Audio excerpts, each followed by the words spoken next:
नमो अरिहंताणं नमो सिद्धाणं नमो आयर्याणं नमो वज्रायाणं नमो लोये सव्यसाहूनं वन्दितु सर्वसिद्धे ध्रुवमचलमणोवमं गतिं पत्ते वोच्छामि समय पाहुड सुध केवली भणिदं नमः समय साराय स्वानुभूत्या चकासते चित्स्वभावाय भावाय सर्वभावांतरक्षिदे निस्वरूप को परामरस जामे भरो अपार वंदो परमानंदमय समय सार अविकार।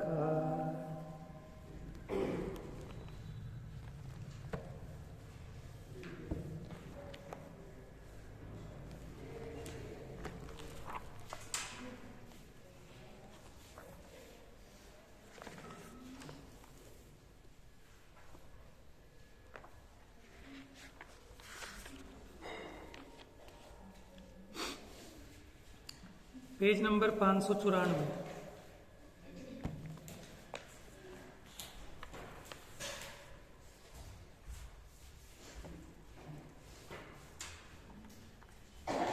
बंध अधिकार में ये चर्चा चल रही है कि बंध का एकमात्र कारण उपयोग में रागादि रूप परिणमन है। अगर ये उपयोग राग रूप न हो तो बाह्य कारमान वर्गणाओं से भरा हुआ लोक, मन वचन काय की क्रिया, चेतन अचेतन द्रव्यों का घात, इंद्रियों के विषय, ये बंध के कारण नहीं है। फिर उसके बाद ये कलश 166। तो यहाँ एक प्रश्न खड़ा हुआ कि जब चेतन अचेतन का घात बंध का कारण नहीं है, मन वचन काय की क्रिया बंध का कारण नहीं है, 5 इंद्रियों के विषय भोग बंध के कारण नहीं है, तो कहीं स्वच्छंदी मत हो जाना, क्योंकि ज्ञानियों के निरर्गल प्रवृत्ति नहीं होती है। तथापि न निरर्गलम चरितुमिष्यते ज्ञानिनां तदायतन्मेव साखिल निर्गरला व्याप्रति अकाम कर्म तन मकारणम ज्ञानिनां द्वयं नहि विरुध्यते किमु करोति जानति च। हिंदी में सुनो 166 नंबर कलश। नहीं तो भी निरर्गल प्रवर्तन तो ज्ञानियों को वर्ज है। यद्यपि नहीं होती उनसे, चेतन अचेतन के घात से बंद नहीं होता, 5 इंद्रियों से बंद नहीं होता है, मन वचन काय की क्रिया से बंद नहीं होता, तब भी ज्ञानियों को निरर्गल प्रवृत्ति वर्जित होती है। क्योंकि निरर्गल प्रवर्तन तो बंध का स्थान है। कि फिर निरर्गल प्रवर्तन जो कर रहे हो वो बंध का कारण है, क्योंकि बिना राग के ऐसा प्रवर्तन नहीं होता। वांछा रहित जो प्रवर्तन वह बंध विरहित जानी। कि बिना वांछा के, बिना राग के जो प्रवर्तन है उससे बंध नहीं होता। जानना करना परस्पर विरोधी ही मानिए। कि ज्ञानी भी हो और मैं करूं ऐसा उसके भाव हो, ये संभव नहीं है। देखो इसकी टीका पढ़ रहा हूं पांडे राजमल जी वाली। यद्यपि कारमान वर्गणा मन वचन का योग, 5 इंद्रियां और मन, जीव का घात इत्यादि बाह्य सामग्री कर्म बंध का कारण नहीं है। कर्म बंध का कारण राग आदि अशुद्धपना है। वस्तु का स्वरूप ऐसा है तो भी जो ज्ञानी है, मन शुद्ध स्वरूप के अनुभवनशील हैं, जो सम्यक दृष्टि जीव हैं, उनकी प्रमादी होकर विषय भोग का सेवन किया तो किया ही, जीवों का घात हुआ तो हुआ ही, मन वचन काय जैसे प्रवर्ते वैसे प्रवर्तो। ऐसी निरंकुश माने निरर्गल, ऐसी निरंकुश वृत्ति जानकर करते हुए कर्मबंध नहीं है, ऐसा तो गणधरदेव नहीं मानते। क्या कहा कि इनकी प्रवृत्ति जैसी हो रही है वैसी हो, ऐसी निरंकुश वृत्ति जानकर करते हुए कर्म का बंध नहीं है, ऐसा तो गणधरदेव नहीं मानते हैं। किस कारण से? कि बुद्धि पूर्वक जानकर अंतरंग में रुचि पूर्वक विषय कषाय में निरंकुश रूप से आचरण निश्चय से अवश्य मिथ्यात्व राग द्वेष रूप अशुद्ध भावों को लिए हुए। माने जो स्वच्छंदी होकर ये कहता है कि इनसे बंद नहीं है,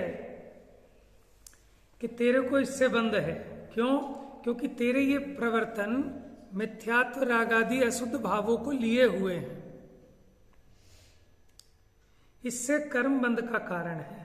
भावार्थ इस प्रकार है कि ऐसी युक्ति का भाव मिथ्या दृष्टि को होता है कि इनसे बंद नहीं होता, खाओ पियो मौज करो।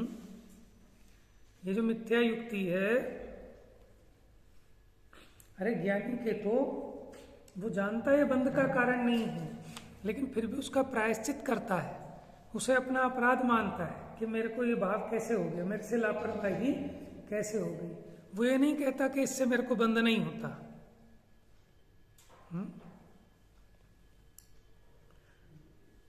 भावार्थ इस प्रकार है कि ऐसी युक्ति का भाव मिथ्या दृष्टि जीव के होता है। कैसी युक्ति?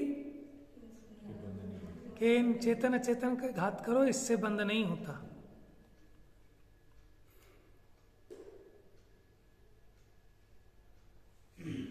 सो मिथ्या दृष्टि कर्म बंध का कर्ता प्रकट ही है, इसलिए वो कर्म बंध का कर्ता ही है मिथ्या दृष्टि। कारण कि सम्यक दृष्टि जीवों के जो कुछ पूर्वबद्ध कर्म के उदय से है, वह समस्त अवांछित क्रिया रूप है, इसलिए कर्म बंध का कारण नहीं है, ऐसा गणधर देव ने माना है। और ऐसा ही है। कोई कहेगा कर्म के उदय से होती है जो भोग सामग्री, सो होती हुई अंतरंग रुचि पूर्वक सुहाती है, ऐसा भी है, तथा शुद्ध स्वरूप को अनुभवता है, समस्त कर्म जनित सामग्री को हे रूप जानता है, ऐसा भी है। क्या कहा कि अंदर में वो सुहाती भी है भोग सामग्री अंतरंग रुचि पूर्वक, और शुद्ध स्वरूप का अनुभव भी करता है, समस्त कर्म जनित सामग्री को हे रूप भी जानता है, ऐसा भी है और ऐसा भी है। तो ऐसा कोई कहता है सो झूठा है।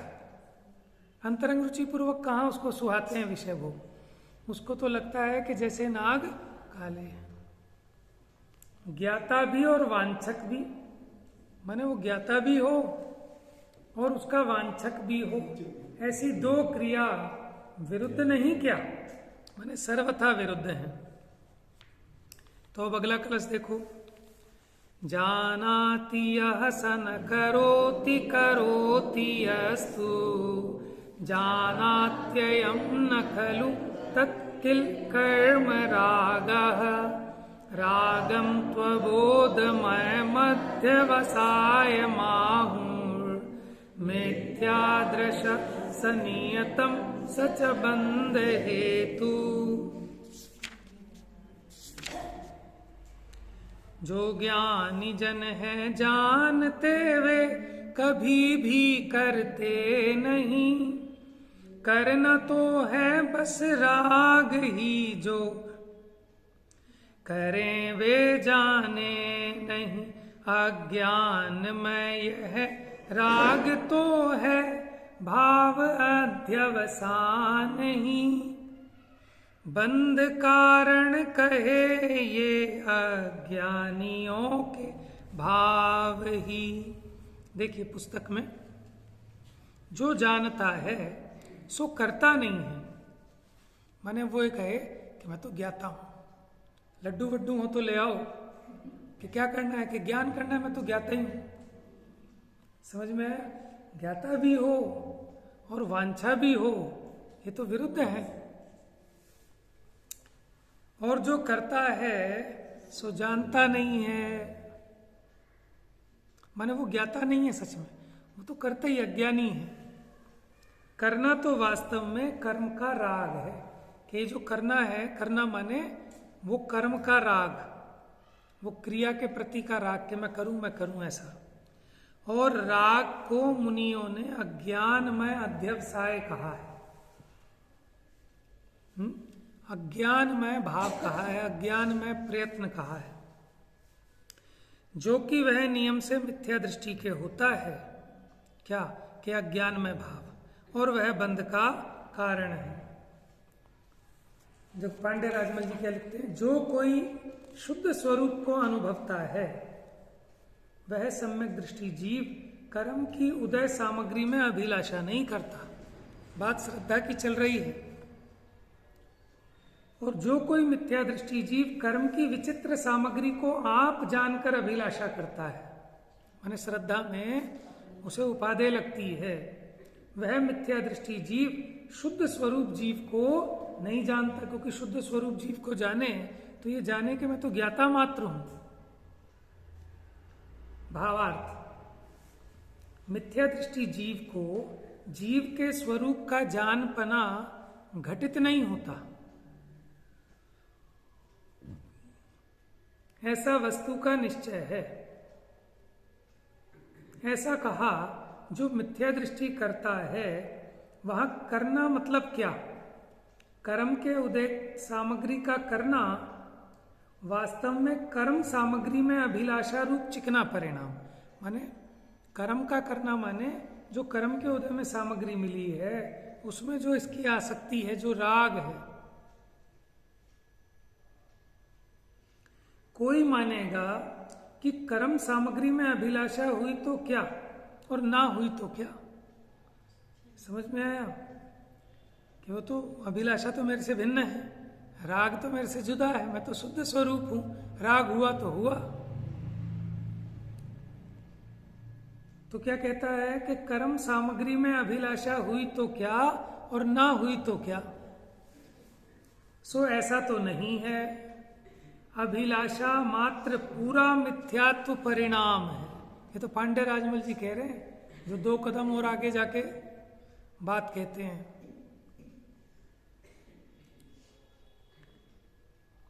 वह वस्तु ऐसी है कि परद्रव्य सामग्री में है जो अभिलाषा, वह नी केवल मिथ्यात्व रूप परिणाम है।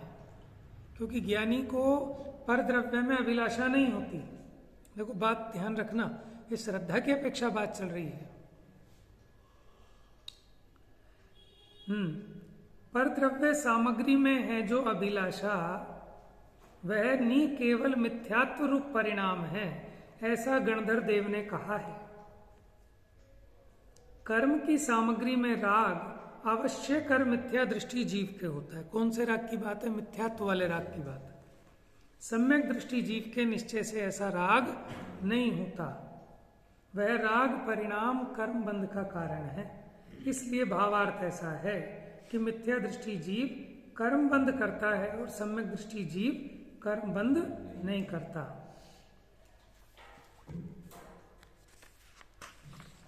अब मिथ्या दृष्टि के आशय को देखो, यहां उसका आशय पकड़ना है। यहां उसके अभिप्राय की मुख्यता से बात है कि मिथ्या दृष्टि का अभिप्राय कैसा होता है और सम्यक दृष्टि का अभिप्राय कैसा होता है। अभिप्राय का फेर है।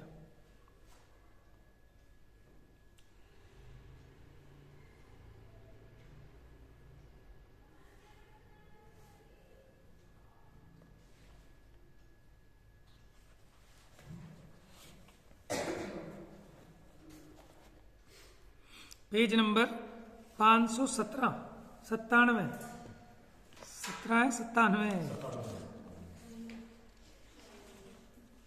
9 और 1 एक जैसा लगता है ना। बस हुंडी का फेर है, उसकी इधर मुंडी है, उसकी उधर मुंडी हो जाती है। ऐसी मिथ्या दृष्टि और सम्यक दृष्टि में भी मुंडी का फेर है। एक गाथा भी है, जिते दिट्ठा उते पिट्ठा, जिते पिट्ठा उते दिट्ठा। भाई इतना ही अंतर है कि सम्यक दृष्टि का मुख इधर है और मिथ्या दृष्टि बहिर्मुखी है। अंतरात्मा और बहिरात्मा में यही तो अंतर है कि जो भीतर अपना है उसमें अपनापना करे वो अंतरात्मा, और जो अपने से बाहर है उसका उल्टा मुंह है। बाह्य पर पदार्थों में ये मैं हूं, ये मेरा है, ऐसा करे वो बहिरात्मा। ऐसे ये 9 और 1 है, अंतर जमीन आसमान का है, दिखने में एक से लग जाते हैं। मिथ्या दृष्टि के आशय को स्पष्ट करते हैं कि कैसा आशय, आशय समझते हो ना, अभिप्राय माने भाव से थोड़ा सा ऊपर की चीज है वो।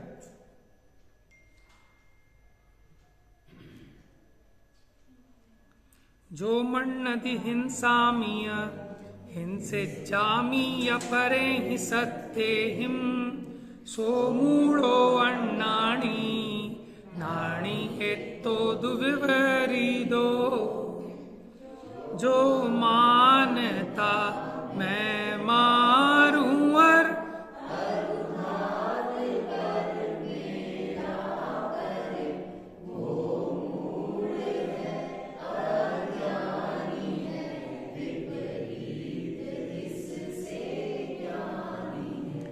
बात है अंदर की श्रद्धा की, अभिप्राय की। जो मानता मैं मारूं पर को और घात पर मेरा करे, मैं पर का घात कर सकता हूं और पर मेरा घात कर सकता है, वो मूढ़ है, अज्ञानी है। और ज्ञानी तो इससे विपरीत है। क्या विपरीत है? कि ना मैं पर को मार सकता और ना पर मुझे मार सकता।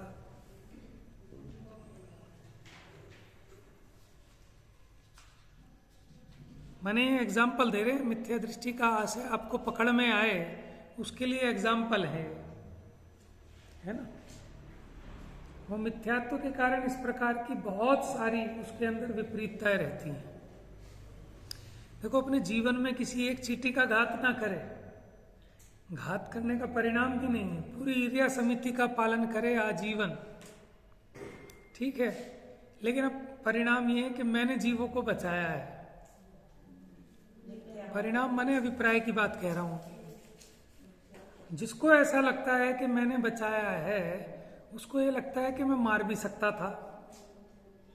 समझ में आया ना। और सर्वज्ञ का मत ये कहता है कि निजायु क्षय से मरण हो, तो सर्वज्ञ के मत से बाहर हो गया, तो मिथ्या दृष्टि हो गया वो। हाँ, इसीलिए तो समझना है। क्या प्रतिक्रमण इसका नहीं करते कि जीव मर गया, प्रतिक्रमण करते हैं अपने प्रमाद का। देखो, समझदार आदमी सब बढ़िया से बढ़िया काम करता है, लेकिन फिर भी बढ़िया काम करने पर भी सामने वाले को पसंद नहीं आया तो लड़ने को नहीं आता, और क्या मर जाए। मैंने आपको ख्याल होगी राजा उदयन की कथा कौन से अंग के लिए सुनाई जाती है? वो निर्विचिकित्सा अंग के लिए। कि वो देव ने बड़ी प्रशंसा सुनी कि अच्छा ऐसा राजा है, इतना परम भक्त है मुनियों का, कि हम देखते हैं अभी उसकी मुनि भक्ति। तो देवों को तो यही काम है कि परीक्षा लेने आया। अब उसने रूप बनाया एक मुनि का, और बड़ा भयानक रूप बनाया कि काला घिनौना और भयंकर, दूर दूर तक बदबू मारे, और जहां से निकले लोग दूर दूर भाग जाएं, माने जैसे प्राणों का उनका घात हो जाएगा। ठीक है, ऐसी बुरी हालत में। और वो जब पहुंचे राजमहल पे, द्वारापेक्षण के लिए खड़ा था राजा, उसने बड़े हर्ष भाव से उनको आमंत्रित किया। उसे ग्लानि नहीं हुई कि तो कर्म के उदय की विचित्रता है। उनको आहार कराया।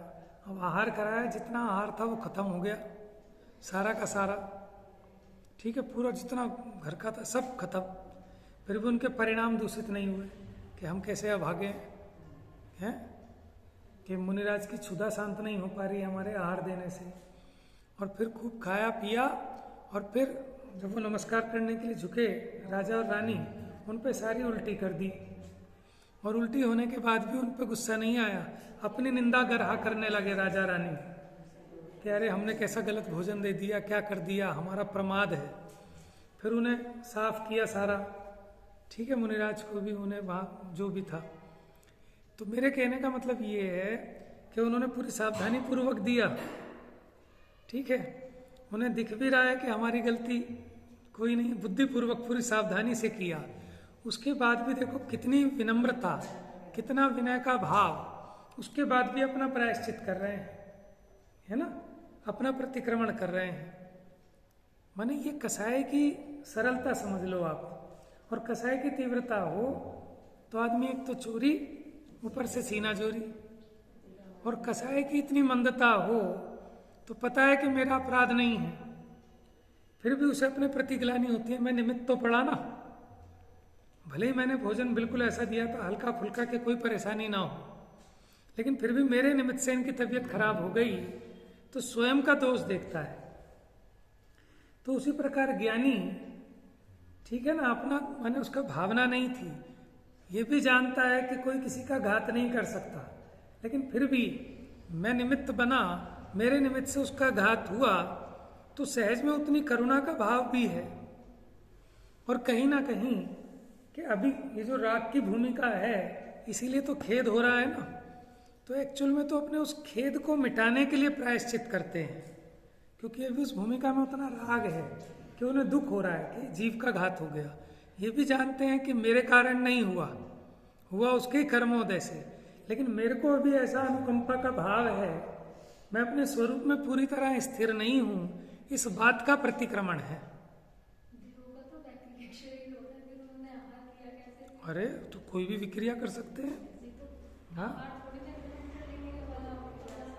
अरे वो माया से तो सब कुछ करा सकते हैं ना, जो वो माया रूप विक्रिया करें, रचना करें, वैसे खाते नहीं, लेकिन माया से तो वो पी जाए, सारे के सारे कनस्तर पी जाए घी के, वही तो उनका वो क्या कहें उसको, उनमें इतनी शक्ति है, वो तो उनकी माया है ना, जादू कह लो उनका है।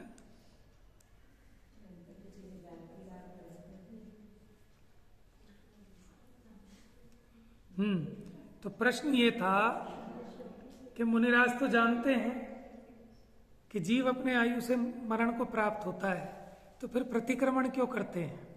तो ये जिसके समझ में आ गया उसे जिनवाणी का मर्म समझ में आ जाएगा, आशय समझ में आ जाएगा। नहीं तो जो ऐसा मानते हैं कि मैं आज तक कुछ करता ही नहीं, मैं कर ही नहीं सकता, ठीक है, और फिर पापों में लिप्त होते हैं, राग आदि भाव करके अपराध करते हैं, उन्हें बात समझ में नहीं आएगी कि एक तरफ मुनिराज ज्ञानी है, शुद्ध स्वरूप के अनुभवी हैं, और फिर प्रायश्चित प्रतिक्रमण क्यों कर रहे हैं, मिच्छा में दुक्कड़म, मिच्छा में दुक्कड़म, कि मेरे अपराध ये मिथ्या हो। माने अभी जो जितना राग है उस राग का निषेध वर्तता है, वो ऐसे नहीं उड़ा देते कि मैं तो राग करने वाला ही नहीं हूं। ज्ञानी सब बात जानता है।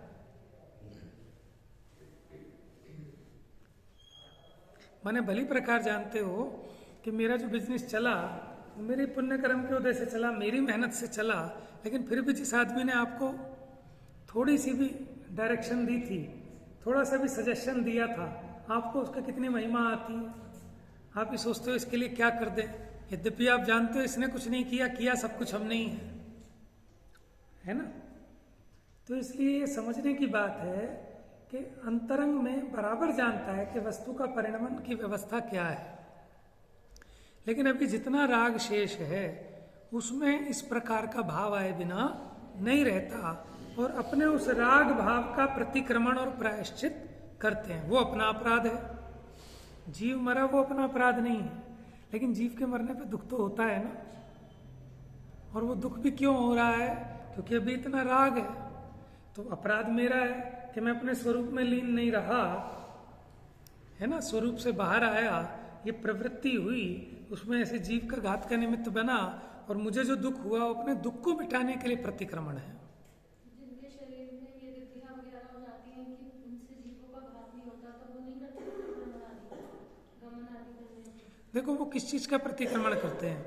अब घात नहीं होता तो घात संबंधी नहीं करते होंगे, लेकिन उनको गमन करने का राग आ रहा है, उसका करते हैं। माने जो अपना दोष है उस दोष को मिटने के लिए प्रतिक्रमण होता है। लेकिन उपचार में, उपदेश में तो मोटे रूप से ऐसे ही समझाया जाता है जीव को। माने व्यवहार के द्वारा परमार्थ का उपदेश दिया जाता है।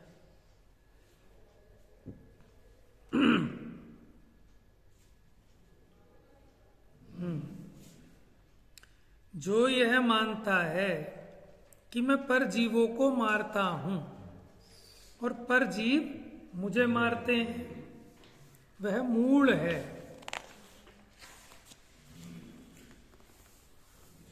अज्ञानी है और इससे विपरीत ज्ञानी। ये तो हमने एक एग्जांपल दिया, जितना मर्जी लगा लो आप, ठीक है ना, कि मैं इसे सुखी करता हूं, मैं इसे दुखी करता हूं, ठीक है, ऐसे ऐसे मैंने वो सारी मान्यताएं इसमें गर्भित ले लेना।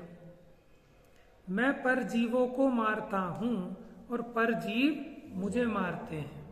मारते माने मार सकते हैं। ऐसा अध्यवसाय नियम से अज्ञान है।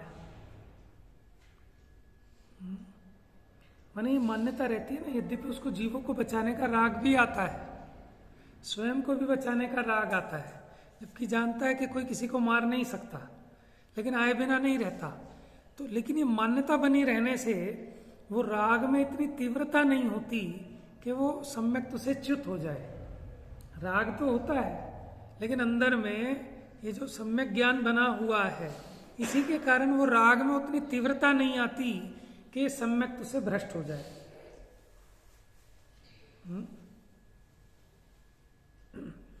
माने आप सुबह शाम दोपहर तीनों बार ये बार बार समझते हो कि भोजन से जीवन नहीं चलता, भोजन से जीवन नहीं चलता, भोजन से जीवन नहीं चलता।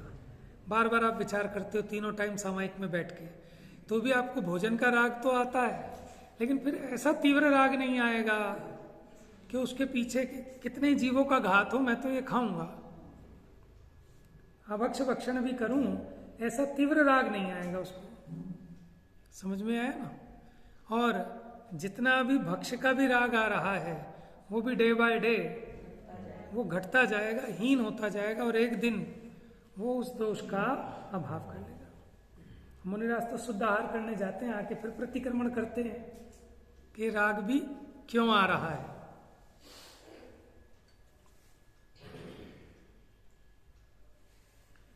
परजीवों को मैं मारता हूं और परजीव मुझे मारते हैं, ऐसा अभिप्राय अज्ञान है। देखो ये बात बहुत समझने की है कि भाई से भी तो बड़ी अटपटी बात लग रही है कि अगर जिसको ये समझ में आ जाएगा कि मैं परजीवों को मारता ही नहीं, तो फिर वो देख के क्यों चलेगा? फिर वो देख के क्यों चलेगा? कि देख के इसलिए चलेगा क्योंकि उसको अभी उतना राग भी है, और दूसरा वो निश्चय और व्यवहार के आशय को समझता है। समझ में आया ना? तेरे करने से उसका घात नहीं होता, लेकिन जो तेरे को राग हुआ, ऐसा प्रमाद हुआ, उस प्रमाद से तुझे कर्म बंद होता है। और ज्ञानी उस प्रमाद का अभाव करते हैं तो स्वयं भी उसके निमित्त भी नहीं बनते पर जीव के घात के, और बने तो फिर उससे बंद भी नहीं होता। इसलिए जिसका ऐसा आशय है वह अज्ञानी है। माने मैं पर द्रव्य का कुछ भी कर सकता हूं, ऐसे जिसकी मान्यता में है वो अज्ञानी है। बस अब अपना अपना तोल हम सब कर सकते हैं। मिथ्या दृष्टि है। और जिसका ऐसा आशय नहीं है, बात आशय की चल रही है। देखो परिणामों में तो आता है ज्ञानी के भी, लेकिन उसका आशय क्या है, उसकी बुद्धि में क्या बैठा है, उसके माने जो उपादेयपना है वो किस बात में है।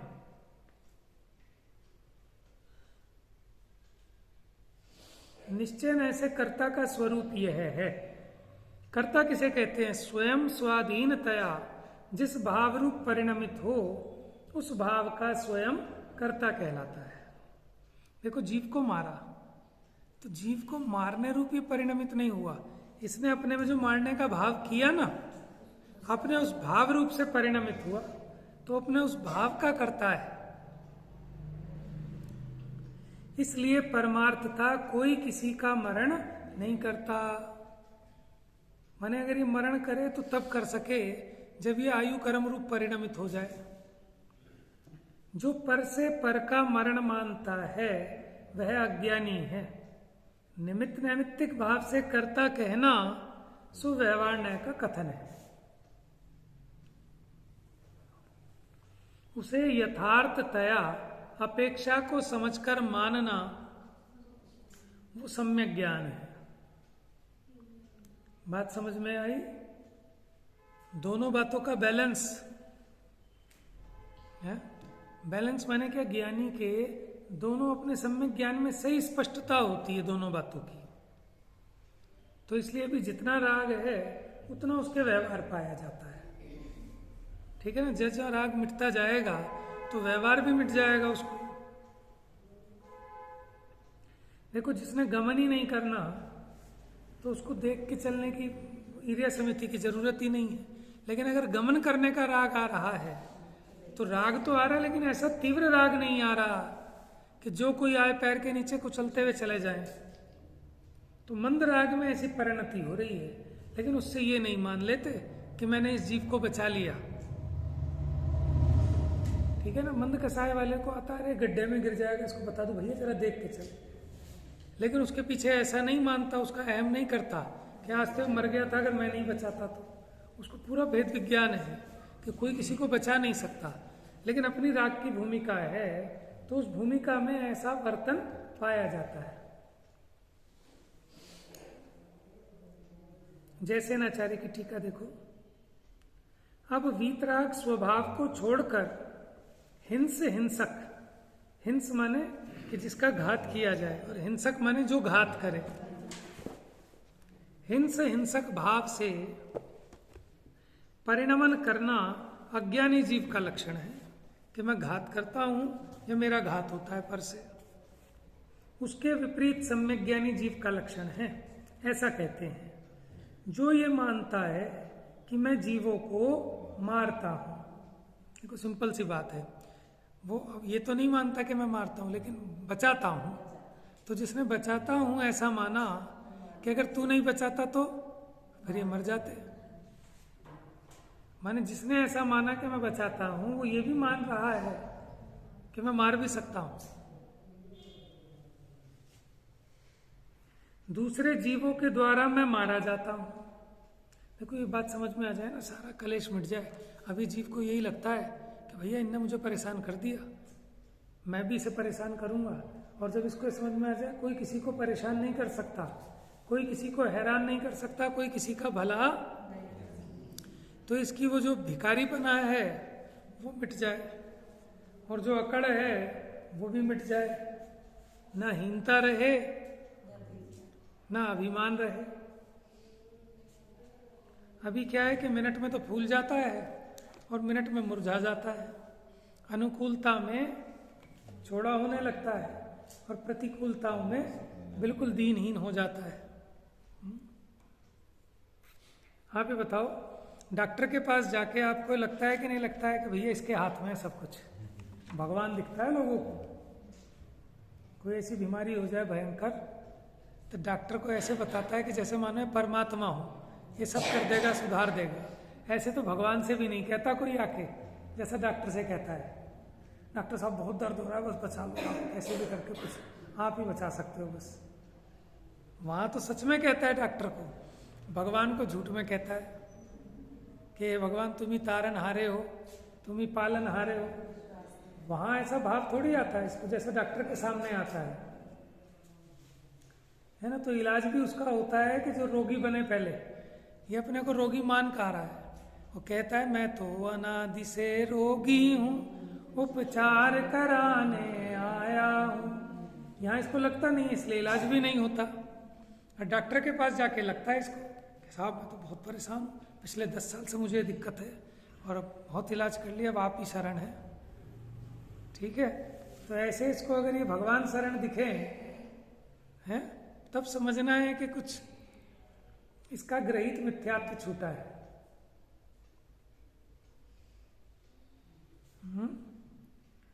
और वो भी जो सच्चे देव शास्त्र गुरु हैं वो सच्चे निमित्त हैं, वो उपादान नहीं है। उपादान तो तू ही स्वयं से अपनी योग्यता से जैसा परिणमन करेगा उसमें अनुकूल हो जाएंगे।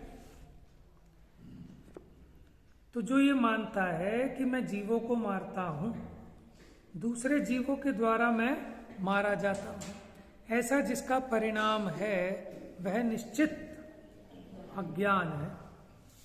ठीक है ना। आज भाई साहब मैंने रोटी नहीं खाई, यह अज्ञान है। हमने तो खा ली, ये भी अज्ञान है। कि हम तो सूद के धुले हुए खाते हैं भाई साहब, पूरे पक्के जैनी है, मुक्षु का नाम बदनाम नहीं कराते, ये भी अज्ञान है। कहने की बात नहीं, कहने में कुछ भी कहो, कहना तो पड़ेगा ही व्यवहार से, लेकिन बात है मान्यता की। क्योंकि भाषा तो हम पलट लेते हैं, जी साहब मैं कौन खाने वाला, मैंने आज तक ना सूद का खाया ना असोद का खाया। ये बातें बनाने से धर्म नहीं होता। आपको अपने भीतर में क्या लगता है, ठीक है ना, उससे है धर्म का तूल। तो फिर पंडित जी ऐसा क्यों लिखते हैं कि अपने प्रिय का हर्ष बहुत होता है, तो यही तो सब करने का हर्ष भी मनाता है।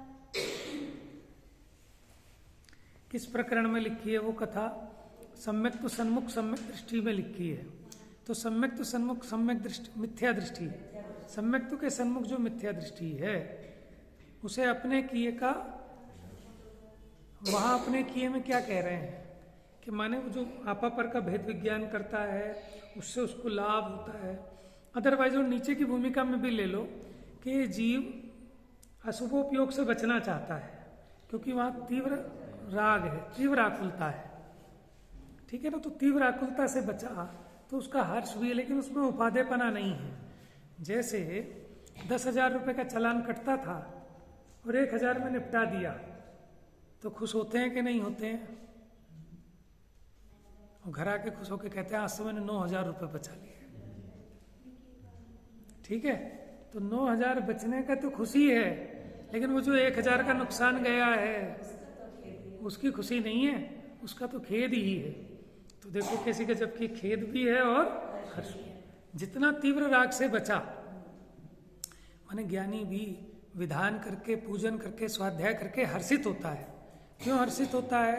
हर्ष इसलिए है कि वो जो भारी पेनल्टी लगती, समझ में आया ना, वो तीव्र अशुभ में जाते, तीव्र राग में जाते, दुकान धंधे में, कसाई में उपयोग कितना बेचैन और खराब होता, उससे बच गए, उसका हर्ष है। लेकिन इसमें संतुष्टि नहीं है, इसमें उपादेपना नहीं है, स्वरूप में रहना था, उतना तो नुकसान है, उसकी भी उसको खबर है।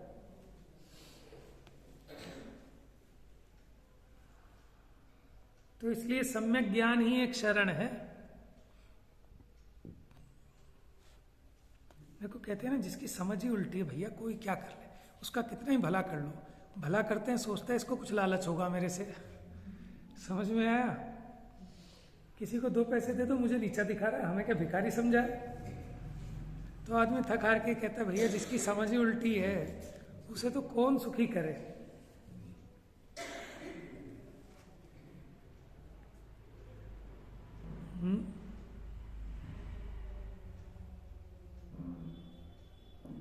मैंने एक सेठ जी थे और वो कहीं गए रिश्तेदारी में, वापस लौटने लगे, उनका तिलक करके 100 रुपये दिए।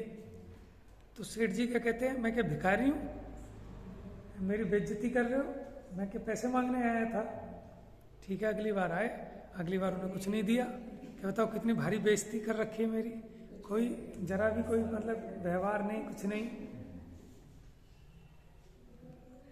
तो मैंने अज्ञानी ने तो सदा ही दुखी रहना है और अपने अज्ञान से ही दुखी रहना है। आप माने हजारों अनंत ज्ञानी मिलकर एक अज्ञानी को सुखी नहीं कर सकते, और अनंतों ज्ञानी मिलकर नहीं, अनंतों अज्ञानी मिलकर एक दुखी नहीं कर सकते। लेकिन ये स्वयं स्वयं को सुखी भी कर सकता है और फिर किसका इंतजार है? किसी का इंतजार नहीं, हम तो कर ही रहे हैं अपने आप को दुखी, है ना। तो सुखी भी हम ही कर सकते हैं।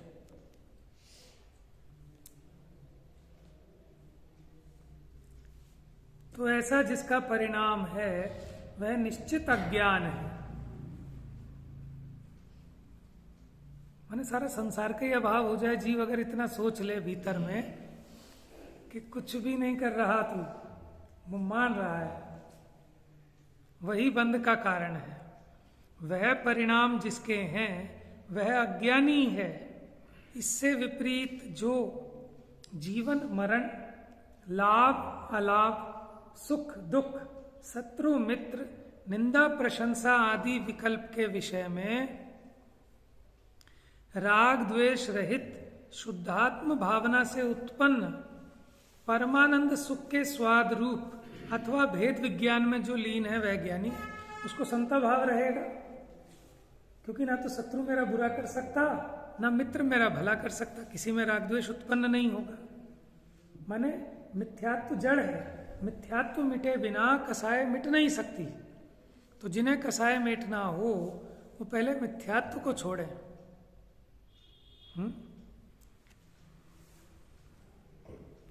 तो अभी अब आगे प्रश्न करेंगे कि ये जो भाई साहब इसके जो ऐसा अध्यवसान है, आप इसको अज्ञान क्यों कह रहे हो? क्योंकि इसकी जो मान्यता है ऐसा वस्तु का स्वरूप है ही नहीं कि तेरे जिलाने से जीता हो तो तेरी मान्यता सम्यक कहे, और तेरे मारने से मर जाता हो तो तेरी मान्यता सम्यक कहे। लेकिन तेरे मारने के भाव से ना तो मरता, ना जिलाने के भाव से जीता, लेकिन तू स्वयं ही अपने उस राग भाव से आकुलित व्याकुलित रहता है। शेष चर्चा कल करेंगे। तो एक गाथा अपनी हो गई, कौन से नंबर की थी? 247 में। मिथ्यातम नाश वे को ज्ञान के प्रकाश वे को आपा पर, छह द्रव्य जान वे को बंध विधि